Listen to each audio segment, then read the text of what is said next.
dire? Qu'est-ce que je viens de dire? On les aura. Non, vous les avez. 2 dimanches de tour de garde, ça vous les avez. 1, 2.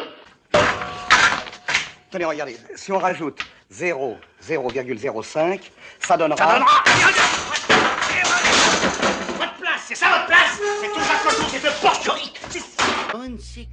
Il existe des bien meilleures façons d'interroger vos étudiants, entre autres en passant par Forms.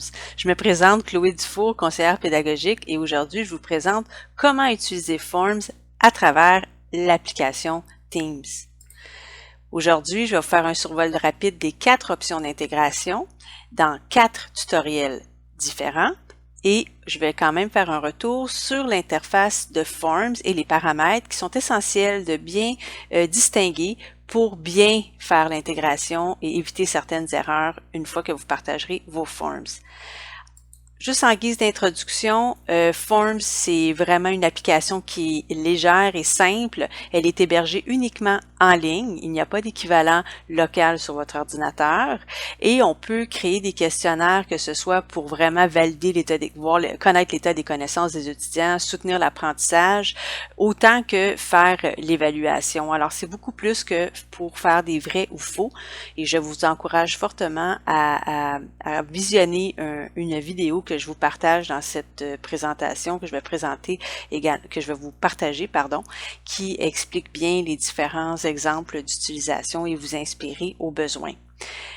Lorsque vous vous rendez à votre adresse de Office 365, vous avez toutes vos applications qui sont disponibles et normalement, vous devriez trouver Forms. Par contre, si vous ne la trouvez pas, il faut vous rendre sur toutes les applications et à ce moment-là, rechercher Forms. Pour vous assurer qu'elle apparaisse dans les premières applications, vous pourrez cliquer sur les 3 petits points, les options, et faire épingler au lanceur. De cette façon-là, Forms va apparaître toujours ici dans votre menu de lancement. Donc, comme je disais, Forms est uniquement disponible en ligne.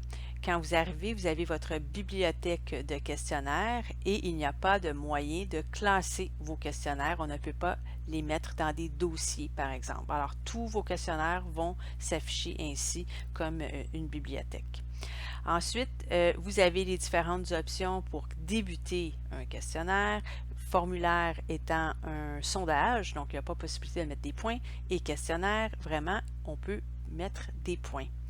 J'ai créé un questionnaire modèle dans lequel vous pouvez visualiser toutes les différentes questions, tous les types de questions possibles qu'il est possible de créer dans un questionnaire Forms. Et donc, je vous conseille fortement, si vous voulez voir les différentes options, de faire ce petit questionnaire-là pour voir les options possibles. Même chose pour ce qui est d'un sondage. J'ai créé un exemple de formulaire, donc de sondage, pour vraiment voir les différentes options qui s'offrent à vous dans Forms. Il y a Récicampus qui offre également une super formation. Ils offrent une formation très ciblée pour l'usage de Forms en classe qui est assez rapide. Donc, voyez-vous, une formation d'à peine autoportante de 30 minutes, 1 heure vraiment, vous allez être en mesure de vraiment comprendre comment maîtriser Forms et les différents paramètres pour bien paramétrer vos tests. Vous aurez aussi accès à ce guide que j'ai produit suite à cet atelier dans lequel tout ce qui sera vu aujourd'hui dans les tutoriels, vous pourrez trouver des procéduriers écrits pour arriver à faire des forms à l'intérieur de Teams et je reviens également sur certaines fonctionnalités de Forms, par exemple les distinctions, comment paramétrer vos tests, les distinctions pour le partage de vos tests. Alors vous trouverez ces informations-là dans le guide qui est disponible dans les fichiers du canal.